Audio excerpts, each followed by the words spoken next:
All right, hello, my beauties and bees. Welcome to another evening of Cryptic Corner. Thank you so much. We are about to drop in and explore the unexplained, the supernatural, the paranormal and hidden, the mysterious, the alien, the accursed, and the forbidden. And that's what we have on the panel for you today. I tell you what, I have fallen in love with text guided AI artwork. It is exactly what I needed to complete my grimoire. So, what is a grimoire? Well, we're gonna find all about that tonight. A grimoire or dark tomb, if you will. They're, you know, these ancient books with forbidden secrets. And I decided to make my own using AI guided artwork. So this is my Entomonomicon, given to me by the old ones. See, these are the old ones.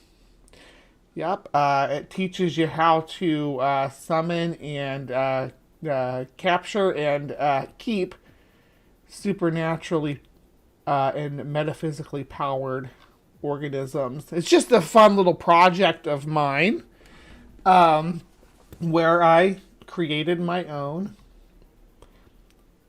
creatures. This is my Latrodecta already. Now that's named after the writer of the Necronomicon. And it gives a little bit of detailed description, origin description, some of the powers and stuff that it has, because it's supernatural. We got Lenore, the giant mantis, and sits on my shoulder, and his good friend. Some hellfire ant colonies that burn everything up. Got some lightning bugs that are actually lightning. The babies look like spark plugs. I thought that was a cute addition. The hypnos song crickets that put you to sleep and control your dreams. Aren't they cute? Yeah.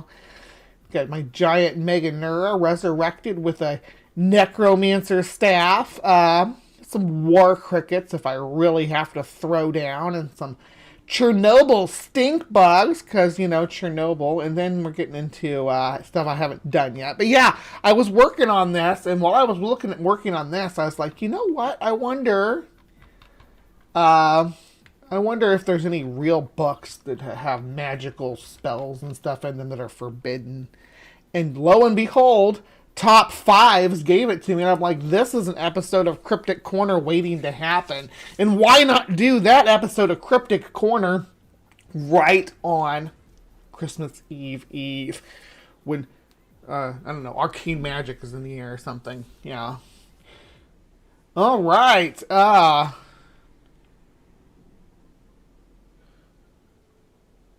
Don't really care to watch people baiting, but please, y'all, do y'all. All right, so let us dive into 5 demon books you should never read. This is a marathon, it says. I guess I should plug the channel, but it's just like a top 5 channel. We'll look at it after we're done, see what else they have to offer as far as supernatural, paranormal, and hidden, mysterious, alien, accursed, and forbidden. Because it has to fit the bill. It has to fall into one of those categories to get a spot on Cryptic Corner. The books I'm going to share with you today are not works of fiction. No, these books apparently contain real-life spells and dark rituals that can raise the dead and summon demons, or the devil himself. From a book that is so cursed that it could kill you, to another that Lucifer apparently wrote himself. Let's talk about these and more only in... I don't believe you when you say that. Lucifer's never written anything. Lucifer's a fictional character, my friend. Today's video. Top 5 demon books you should never read. Hey everyone, what's up and welcome back to Top 5. I'm your host, Lindsay Ivan, and what's your favorite horror book? Let me know in the comments below. Give me some good ones to read.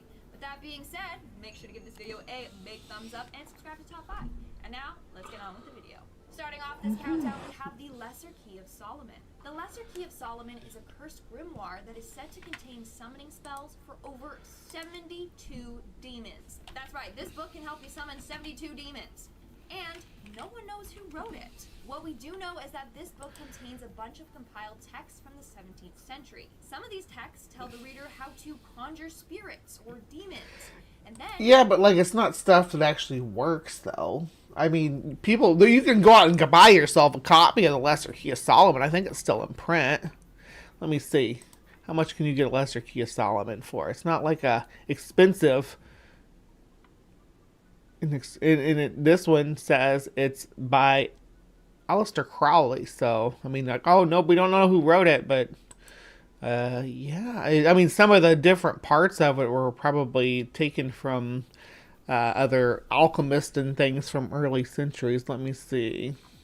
Let's look at the history of it. Tells you about the demons. So yeah, it tells you the different parts. There's these sections called here. We're gonna look at it real quick because there's these. I mean, I'm just a Wikipedia. These are all the demons, the 72 demons. All right, there's these sections called R's, and they're just made up of different. Basically, it's like what we called in the pagan community eclectic witchcraft, where you just grab this from this group of people and this from that group of people, and just kind of mish and mash and make your own theology, your own pantheon and stuff. Which is, now that I look back at it, because that's what I used to do. Now I look back at it, that's kind of cringy and cultural appropriation and stuff. So I'm not into it. But like this one's based on the Gospels on Pauline scripture, right? Apocalypse of Paul and shit like that. And then you got the R's, Elmadel, Instruction of Magic. This is like a 15th century copy is attested by Robert H. Turner in Hebrew copies. So yeah, it's based on they got stuff from all these different old books and scrolls and archaeological finds, and they just compile it into one volume and call it the Lesser Key of Solomon. I'm not sold. I don't think that's like an actual thing that like exists as a whole holistic volume. I think it's just an eclectic patchwork of different traditions. So, and patchworks don't scare me. It tells you how to control these entities that you summon. No matter how cool you may think that is, you don't ever want to own this book. This book is apparently so cursed that anyone who keeps a copy of it will die or experience constant bad luck. One person who owned a copy of this book reported the book's pages turning on its own. Another time, the book Wait a second. What are you talking about? Because this is available on Amazon. With 2,275 ratings. That's just the people who come back and rate it. Of a 4.6, so it's got good ratings. If it was killing the people, you think it'd have bad ratings. It's got 80% 5 stars, and then 10% that's 4 stars. 3% is yeah, it's got a good rating. Nobody is talking about it dying or it flying or anything like that. Across the room at them. They also heard strange whispers coming from the book, and on a number of occasions have seen shadow people. The only way to end this curse is to burn all the pages in the book and then get rid of all the ashes. Seems like a lot of work, so maybe just don't go out seeking copies of it. Although we don't know who wrote the book, legend has it that King Solomon originally wrote it for his son. He then asked him to bury it with him in his grave. But apparently when he was getting prepared for burial, a group of Babylonians... Where is this lore coming from? Because that's not what we found when we looked it up. It's talking about all the different people that wrote it and all the different sections that come from different places.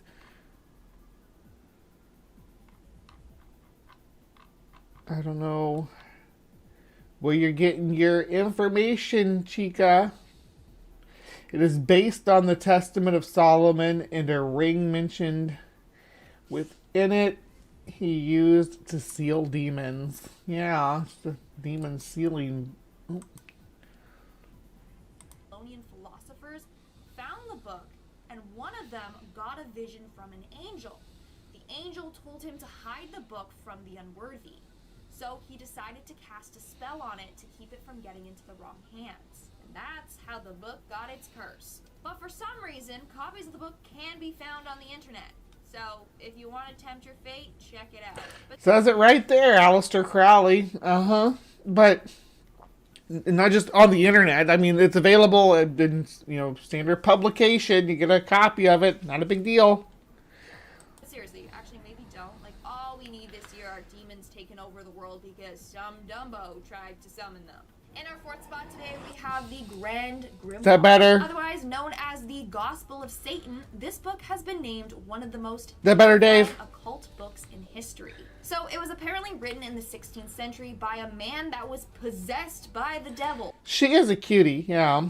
She's got a lot. I like her spunk more than anything. She's got a little bit of sass to her about talking about the stuff. I mean, she's just reading the script. I'm not blaming her for making overblown statements. She's just a actress on a 1.14 million subscriber channel.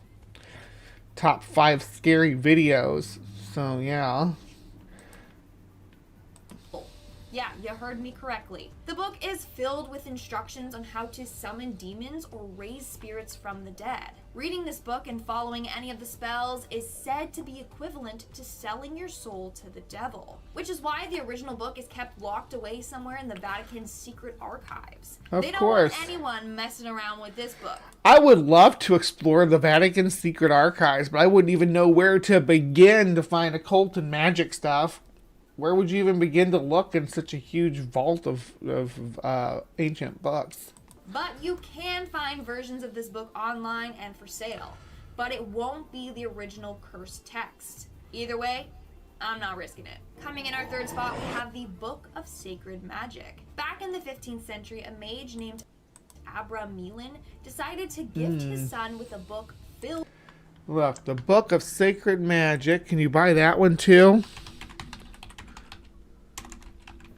Because that looks like... yeah, you don't even have to buy the book. There's a PDF. The Book of Sacred Magic in the Internet Archives. There is a PDF. Abramelin. Yeah. Filled with mythical curses. I doubt it was on his son's wish list, but hey, it's the thought that counts, right? Anyways, in the 1900s, the book was translated to English, and that's when people realized it was probably cursed. Why? Well, throughout the book, it talked about rituals on how to control your demons. Abra believed that every person had their own demon. Not just a metaphorical one, but a literal one. This book taught you on how to control your demon. Well, that doesn't sound so bad. I mean, even if it is, I don't know about literal. Metaphorical? Huh. Talked about how to perform other supernatural acts. In the end, it was believed that whoever owns a copy will be haunted by spirits, and bad luck will befall on them. In fact, a number of people have reported bad luck and hauntings after reading this book. So it seriously isn't worth it. Like, I'm not getting cursed. No, thank you. Coming in at number 2, we have the Book of Soiga, otherwise known as the Book That Kills. So I suggest you don't put it on your reading list. Basically, this book was created in the 16th century and is a Latin essay all about demonology. To this day, we still don't know who wrote it. But what we do know is that John Dee, who worked as an advisor for Elizabeth I, got the book in 1580. He spent the rest of his life trying to decipher the whole thing. He quickly realized that this book was no good. It talked about how to conjure demons and had a list of spells and stuff like that. Rumor has it that one section of the book he could not decipher at all. It was a page with tables filled with random... I wonder if we're going to talk about the Voynich manuscript in this list, because that one's pretty cool. Latin letters, but he was determined to decipher it. So him and his pal, who was an occultist and medium, apparently summoned the archangel Uriel. The angel apparently spoke through... I think it's Archangel, isn't it? Arc, like an arc light. ...through his friend and said that this book was made when Adam entered paradise. And also, apparently, only Archangel Michael is the only one who can decipher the full book. The angel...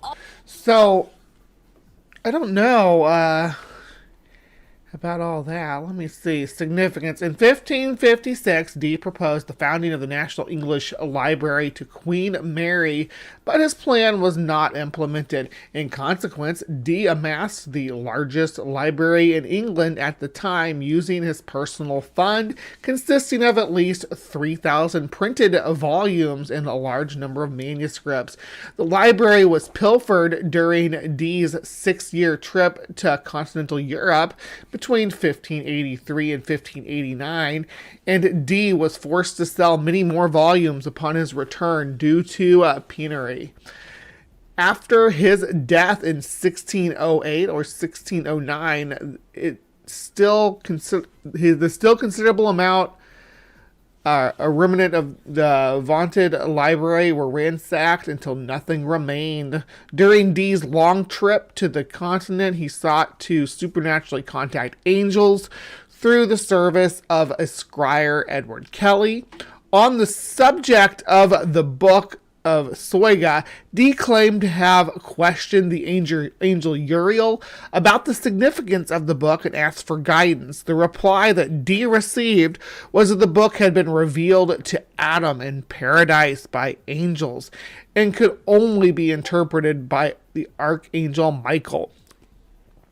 After Harkness rediscovered the 2 copies of the book, Jim Reed uncovered the mathematical formula used to construct the table, starting with the seed word given for each table, and identified errors of various types made by the manuscript's scribe. He showed that a subset of the errors were common to the 2 copies, suggesting they were derived from a common ancestor which contained the subset errors, and thus was presumably itself a copy of another work. Although Reed's decipher, the construction algorithm and code words used in crafting the tables, the actual contents and significance of the tables remain mysterious. He writes in the treatise in the Book of Soiga, which discusses the tables, Liber Radiorum, has a series of paragraphs mentioning the code words for 23 of the tables together with number sequences which stand in unknown relation to the word. All right, so let's just a little recap. That the book was cursed, and anyone who deciphers the meaning of the coded tables would die 2.5 Native years Atheist. later. Well, in the end, this book drove John to madness, and he died. After his death, the book was lost for the longest time, until 1994. That's when not 1, but 2 copies were found. Crazy. But let me know in the comments below, if you had the opportunity, would you risk your life deciphering this book? Someone already did. Dude did. Yeah, this Jim Reed guy. I'm a little curious to see what it's about, but also I don't want to die, so maybe not. And in our number 1 spot today, we have the Devil's Bible. The Devil's Bible, otherwise known as the Codex Gigas, is this massive 310-page book said to harness evil and negative energy. It was discovered in 1648 when a Swedish army looted the city of Prague. During this time, they discovered this book, which is considered the largest medieval book in the world. Like I said, it was composed of 310 pages, but it is also 36 inches tall, 20 inches wide, 8.7 inches thick, and weighs 165 pounds. Well, it does contain a whole Vulgate, right? Like the entire Vulgate, which is the oldest, the root and oldest Bible that's owned by the Catholic Church. The Vulgate's like their original, right? And this thing contains the entire Vulgate. The book did contain 320 pages at one point, but the last 10 pages were cut out and removed. More on this later, stay tuned. So now, there's this really creepy legend surrounding this book. Legend goes that the book was written by a monk. But this monk broke his spiritual vows, and he was sentenced to be sealed behind a brick wall and left to die. The night before his death, he realized he would not be able to finish his book. So he summoned Lucifer and asked him to complete it for him. In return, he offered him his soul. So legend goes that this book was finished by the devil himself. Now, remember those pages that I said were removed? Oh, hold on just a second. Let me look at the actual history. Okay. Not the actual history, I guess the wiki history with the citations from the Codex website. All right, according to legend, the Codex was created by Herman the Recluse in the Benedict Monastery of Podlazik near Krudum in the Czech Republic, which was destroyed in the 15th century during the Hussite Revolution, but is now marked by a maquette in the town museum of Krast. Records in the Codex in the year 1222, shortly after it was written, it was pawned by the Benedictines to the Cistercian monks of the Sedlec Monastery, where it remained for 70 years. The Benedictine monastery in Brevanov reclaimed the Bible around the end of the 13th century. From 1477, it was in the library of the monastery of Brumov until in 1594, it was taken to Prague into the collection of Emperor Rudolph II. At the end of the 13-year war in 1648, the entire collection was taken as war booty by the Swedish army from 1649. The manuscript was kept in the Swedish Royal Library in Stockholm. On the 7th of May, 1697, a fire at the Tre Kronor Royal Castle in Stockholm destroyed much of the Royal Library. The Codex Gigas was thrown out of a window. According to Vicar Johan Eriksson, it landed on and injured a bystander. Yeah, I bet it did. It's huge. On the 7th of May, 1697. Oh, that's what I just read. Sorry. A National Geographic documentary included interviews with manuscript experts who argued that certain evidence, handwriting analysis, and a credit to Herman the Recluse, indicate the manuscript was a work of a single scribe. Someone spent their whole life writing that sucker. I'll tell you what. It's huge.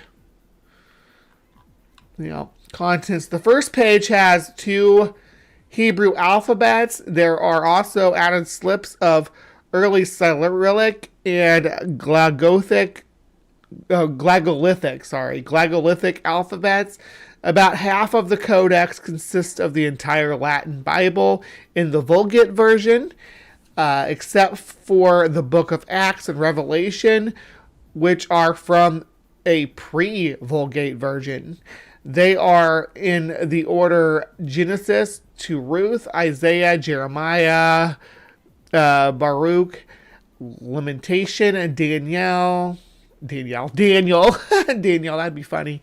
Hosea, or how do you say this? Hosea of Malachi, Job, Samuel, and Kings, Psalms to Song of Solomon, Wisdom of Solomon, Wisdom of Jesus, Chronicles, Esdras, Tobit, Judith, Esther, and Maccabees.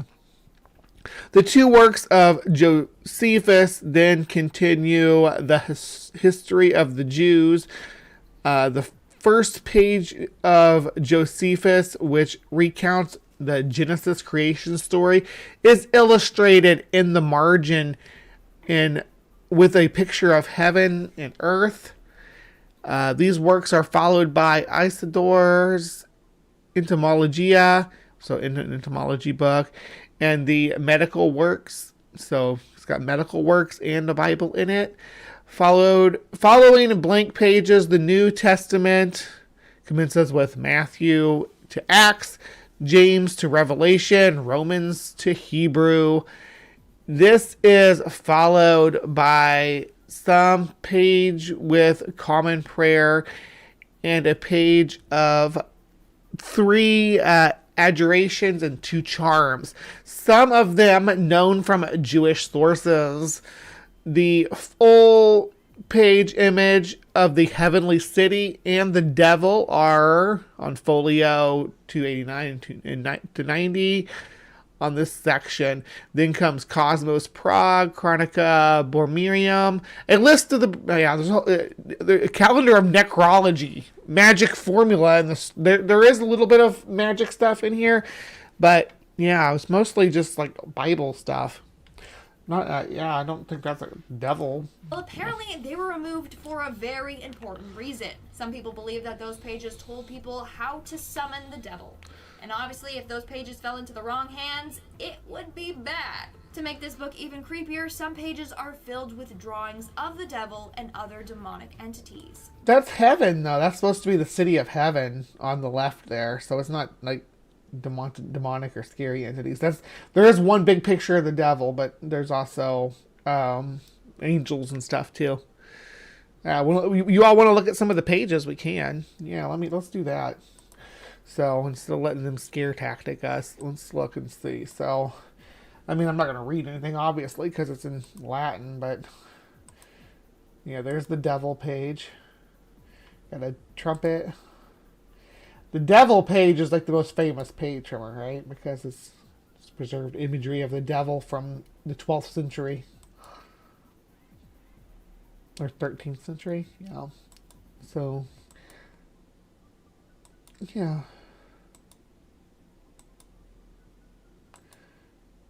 Nothing too creepy, right?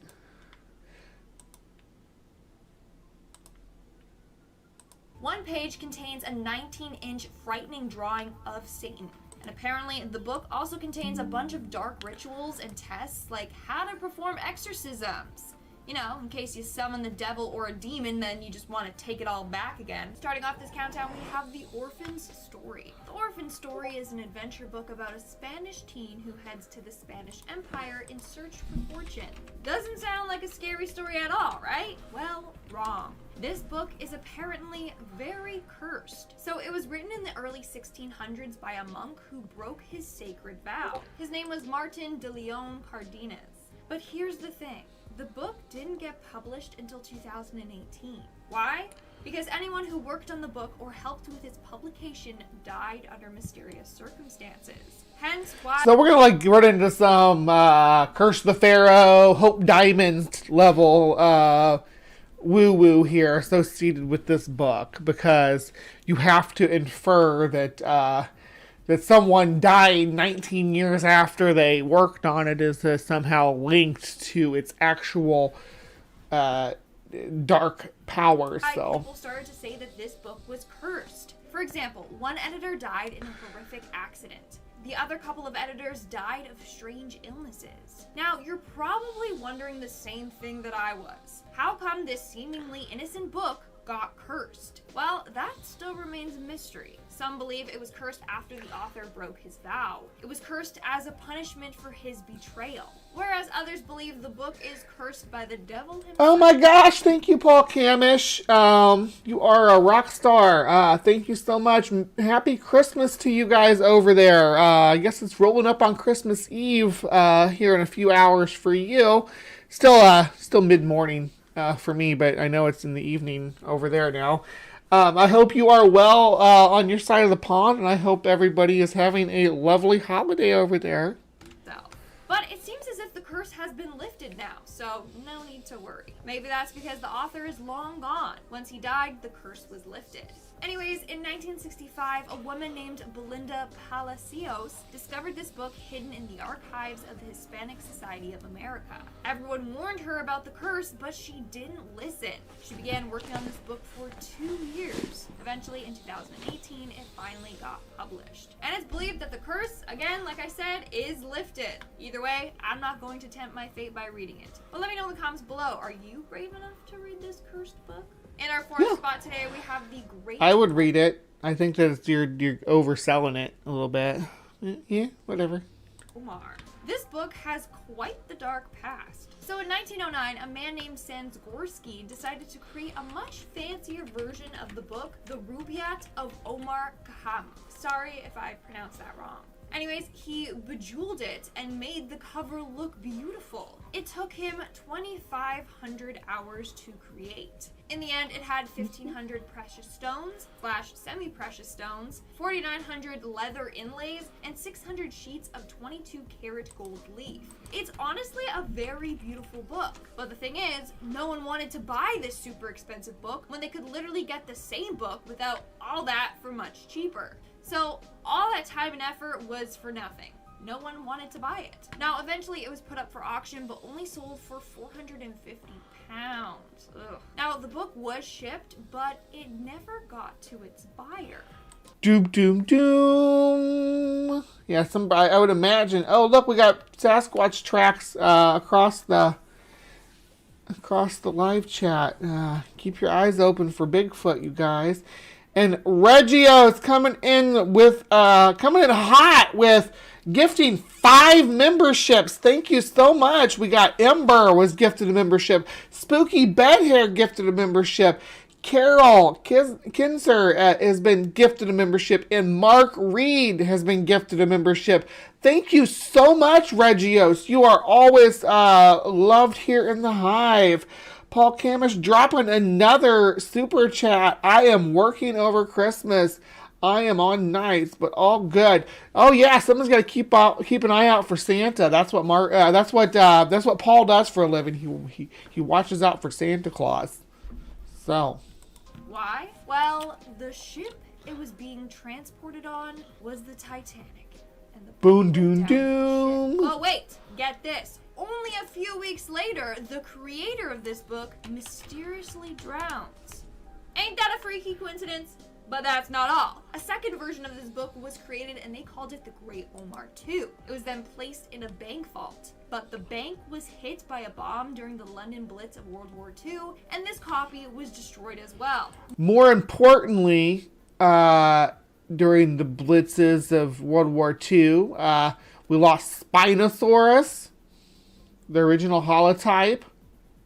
Well, I'll never get over that. Then a third copy was created and donated to the British Library, where apparently it is still to this day. But due to its dark past, many believe that this book is cursed and that bad things will happen to whoever owns it. I'd say, like, dang, that was bad luck from the get-go. Like, as soon so is the Spinosaurus cursed too, I wonder? And this book that was sunk to the bottom of the sea with the Titanic, can we retrieve it? Has it been retrieved? And then you say a copy of it was made and stored in the museum but got blitzed. Was that copy made with jewels and stuff? Who made that copy? Because you said the author died and drowned. There's a lot of holes in this. I don't know about the Titanic, but this thing certainly wouldn't stay afloat. As soon as he created it, it was just bad luck everywhere.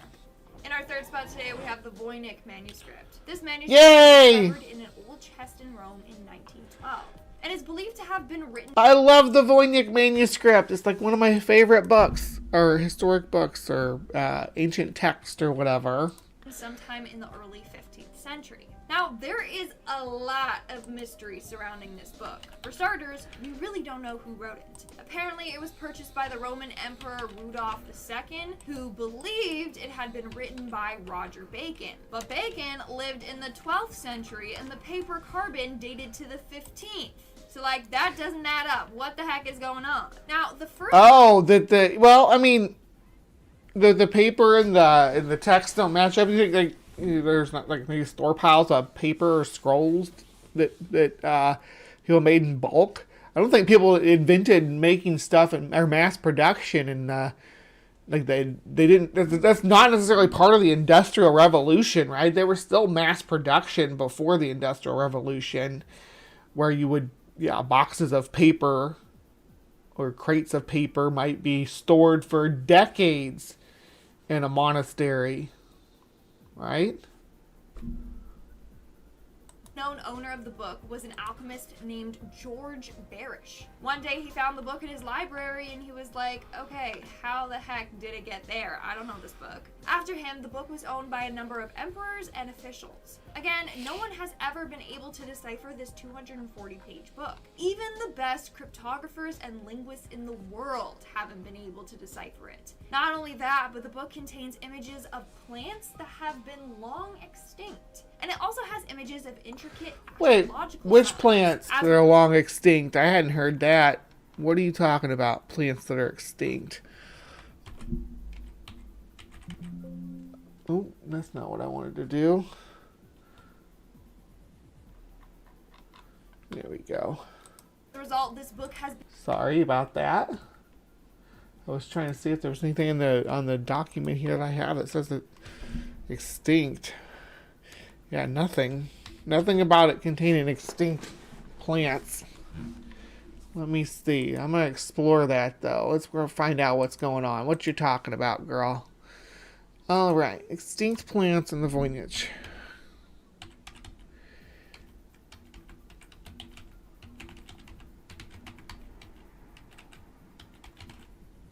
Yeah. Extinct plants in the Voynich manuscript.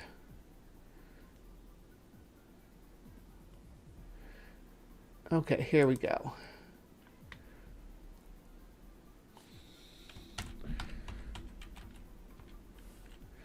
All right, some of our correlations may be incorrect with respect to either genus or species.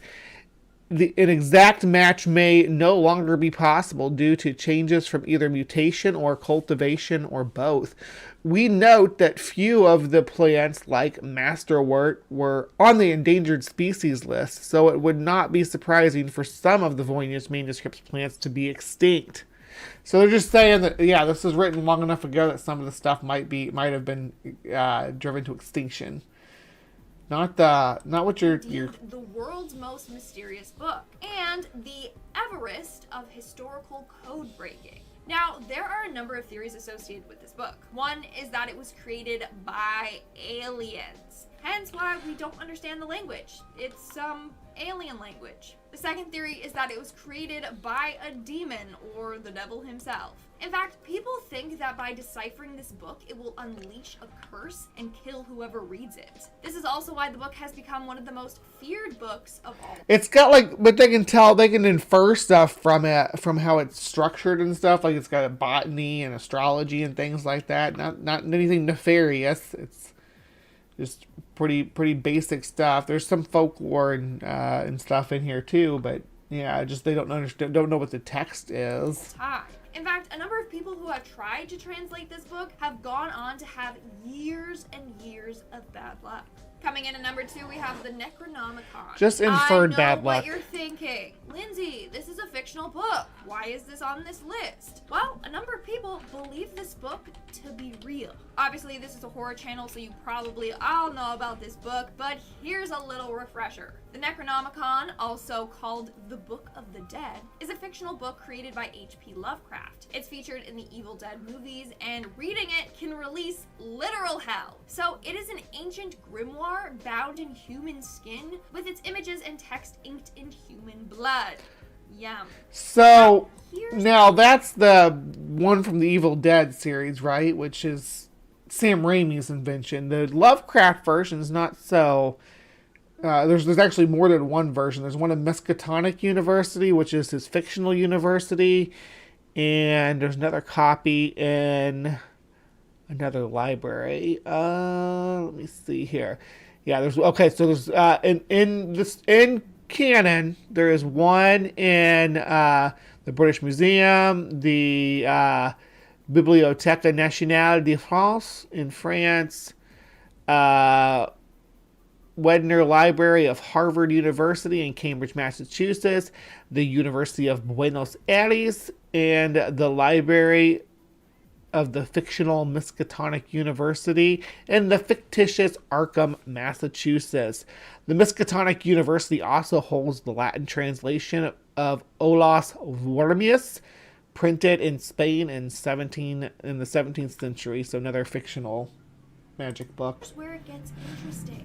Lovecraft insisted it was a made-up book, but true fans of the occult think otherwise. The book, in fact, exists, but is hidden so that it will never cause any harm. Now, Lovecraft says the idea of the book came to him in a dream, so many think that the spirits of this book chose Lovecraft to reveal it, meaning the book is really out there somewhere. You know how much of my fictional creations come to me in dreams, though?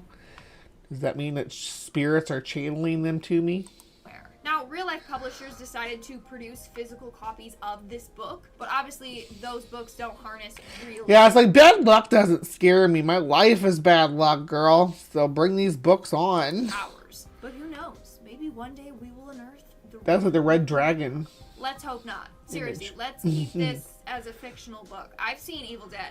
I'm not about it, okay? And in our number one spot today, we have the Untitled Grimoires. Back in 2013, two mysterious books appeared online by a bookseller. The books were quite weird. They were handwritten in red ink with weird symbols all throughout it. Turns out that these books were real-life witch spell books. But here's the thing. Once a witch dies, their spell books are supposed to be burned. These two books were I was like on like college rule. after the witch's death, meaning that they are now highly cursed. In fact, the seller warned how cursed they were. Like, who would willingly buy a cursed book? Not me. Anyways, the book itself comes with a warning written on its first page. It says, and I quote, "To those not of this craft, the reading of this book is of the craft. For those not of the craft. forbidden. Proceed no further, or justice will exact a swift and terrible retribution, and you surely will suffer at the hand." What about if you're like me and you're like, hey, I'm willing to give this a shot. I'm willing to give anybody's supernatural claims that they give me. I'm going to go full Amazing Randy about it and be like, yeah, if you let me investigate it and prove that it's real, I'm here for it. I want the supernatural to be real. I'd love for there to be an afterlife. I don't want this to be all I get. This kind of sucks. This world sucks. It'd be nice if there was something cool after this, but I don't think there is. Craft. So if you're not a witch and you bought this book, you're basically screwed. R.I.P. The books were listed online for over $13,000. That's a lot of money to pay for a curse. But we don't know for sure if anyone actually bought them. So hey, go ahead and check them out if you got money to spend and if you aren't afraid of a little curse. Now, apparently this book is filled with a lot of dark materials, like how to perform exorcisms and how to summon demons. Whereas the other book contains stuff on alchemy, ceremonial perfumes, cures, etc. Hey, maybe there's a spell in there that will teach you how to break the book's curse. Who knows? If you want it, go buy it. Starting off this countdown, we have The King in Yellow. The King in Yellow is a cursed book that is said to drive readers into insanity. So this book is composed of a series of short stories written by a man named Robert Chambers. Apparently, the first act is... I've read The King in Yellow. So it entices you to keep reading. But once you get to Act 2, that's where it gets all weird and extremely dark. Here's what one person said about the book. The very banality and innocence of the first act only allowed the blow to fall afterward with more awful effect. Even seeing the first page of the second act is enough to draw the reader in. If I had not caught a glimpse of the opening words in the second act, I should never have finished it. Sounds intense, right? Well, it is. In fact, a number of people have claimed to have felt ill while reading this book. Others said they have woke up with weird bruises and scratches all over their bodies, or even had very... There's nothing scary about The King in Yellow. It's it's like love. Maybe to people in the late 1930s, this was like but today it's pretty benign compared to what you could read in like a Stephen King book. Vivid and dark night terrors. one individual posted online saying her friend got possessed by this book. She read the book, and every time there's mention of it, she'll go into this huge coughing fit. Not only that, one night she sent a bunch of weird messages to her friends saying stuff like, "Have you seen the yellow sign?" which is a reference to the book. The next day, she checked her phone and had no memory whatsoever of sending these texts. After reading this book, sounds like she was messing with her friends to me. We've already gone through the top 5, and we're only at 16 or about 17 minutes of a 25-minute video. So what's up? What are you gonna do for the next 10 minutes? Literally started to decline. Somehow, she thinks she has fallen victim to this book's curse. Moving on to number 4, we have Death Note. Death Note is a fictional Japanese manga series about a notebook that will kill anyone whose name is written inside of it. And I've read Death Note and watched Death Note and watched the live-action Death Note, so I've not experienced any curse. Obviously, this isn't real, right?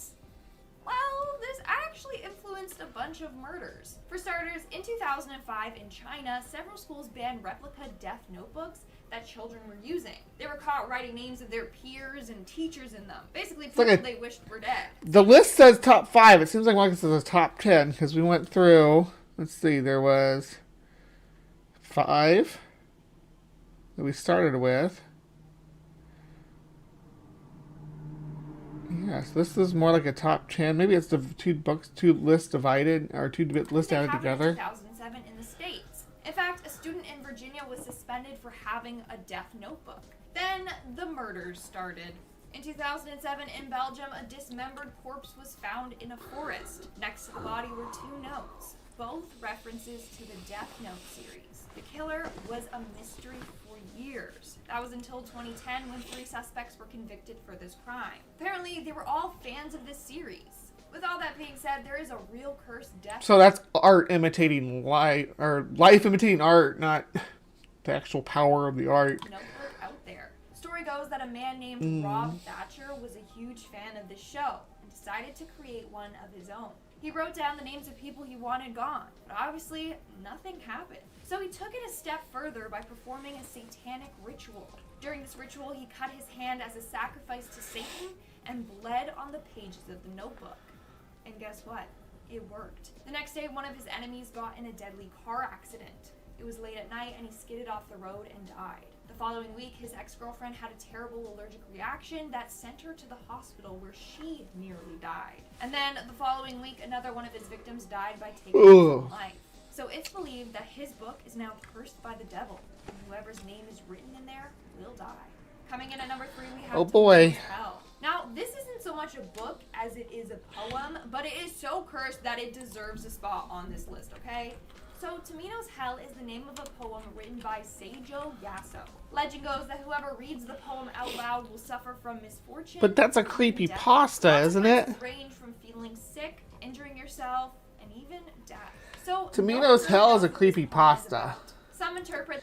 I don't know if it's. I don't think it's real. I think it's just a creepypasta. Right?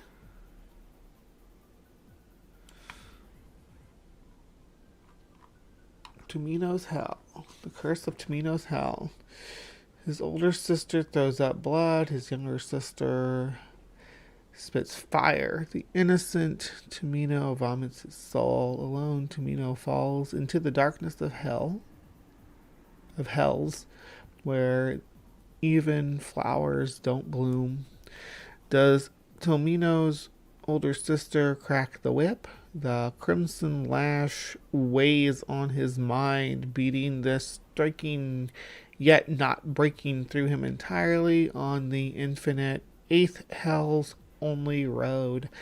I pray for guidance in this darkest hell. The lead sweet Tomino towards the golden sheep, the nightingale, but all you can into leather sacks, to journey into the deepest hell. Yeah, okay. That's just a poem somebody wrote. I don't know. Didn't really seem. That the poem is about about a young boy who descends into the 8 levels of hell after killing his parents. Whereas others believe it's about a man going to war and then dying, never being able to see his family again. Either way, it's said that you should never, and I mean never, read this poem out loud. It's so strong that some people who have read this poem in their head have even felt ill while doing so. Now, I refuse to even... I just did, guys! Ah! I'm melting! Melting! What a world! Recite it. According to this legend, one person read the poem and ended up vomiting glass. Another person had their loved ones die a tragic death. In fact, one radio show host tried to read it out loud on air, and halfway through he started to feel ill and disturbed and wasn't able to finish it. He continued to feel ill, and a few days later he got into an accident that resulted in him having to get 7 stitches. So don't even think about reading it. And I mean, I say that, but I know you guys are Googling it as I speak. Coming in, I just did, girl. Also, do you guys say Babadook or Babadook? Because let me know which way is the right way. Politely.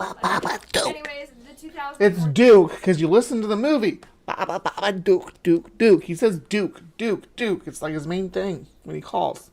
The movie Babadook is pretty freaking creepy, not gonna lie. And of course, there's that famous scene in the movie with that creepy ass pop-up book. Well, fans loved it so much they wanted a copy of this book in real life. So the creators listened to the people and created limited copies of the Babadook book. In 2015, 6,200 pop-up books were created. Later, they did do a second release, but after that, they said they were no longer making any more copies of the book. People were then selling them on eBay for like $500. Anyways, a couple of people claimed that the book they received was cursed or haunted, being in the same room as the book. Not like that's not a good way to inflate the value of your book when you're trying to sell it, right?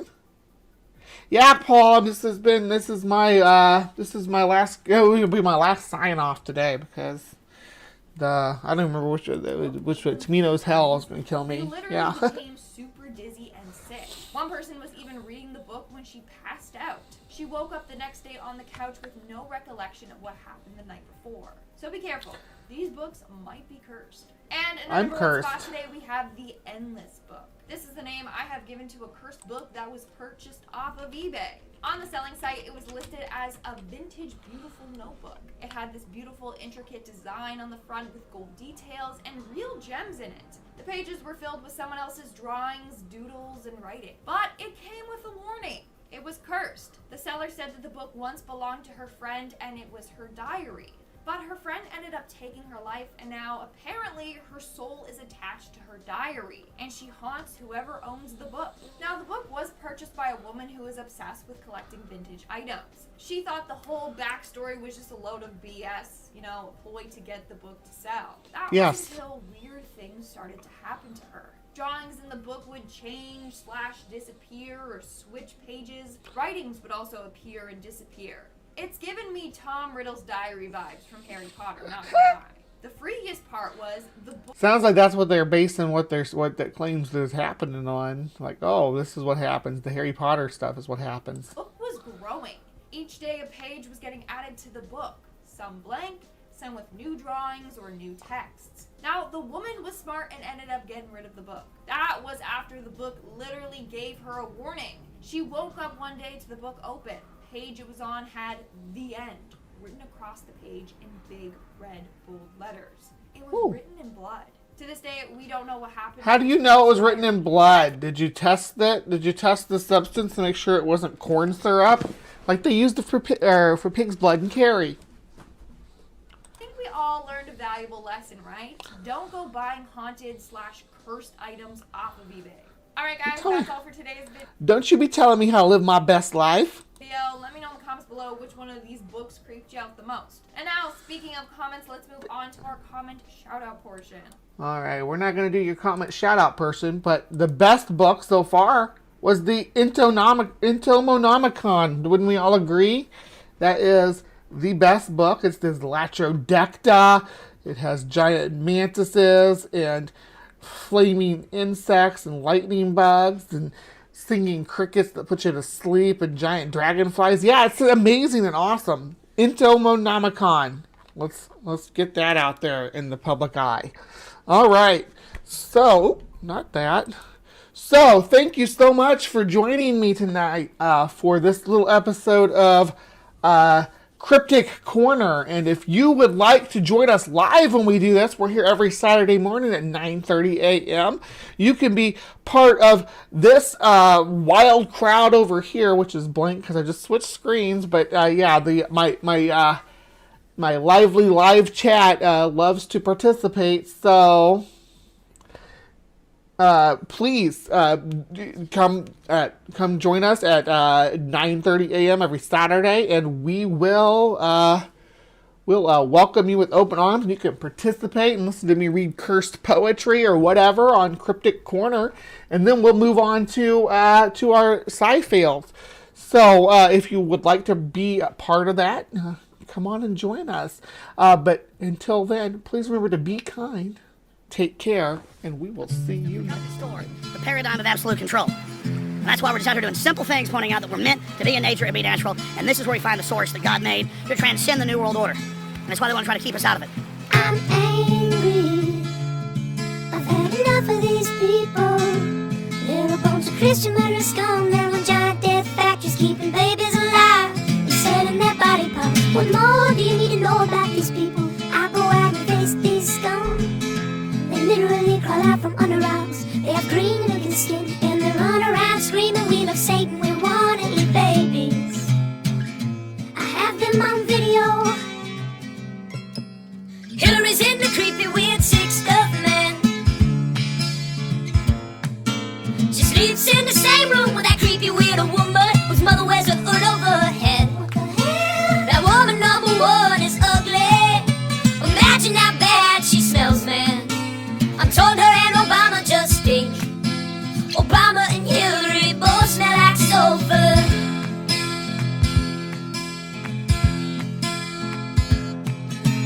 Literal vampire pipe and the goblins are hobbling round coming after us. My spirit gets close to that evil and I feel it go. We're such self-centered crap. We don't even notice hell itself rising up against us. Millions of pointed people of the very worst type, and I'm so pissed. We're gonna stab your daughter at the mall. We're gonna stab your wife, your son.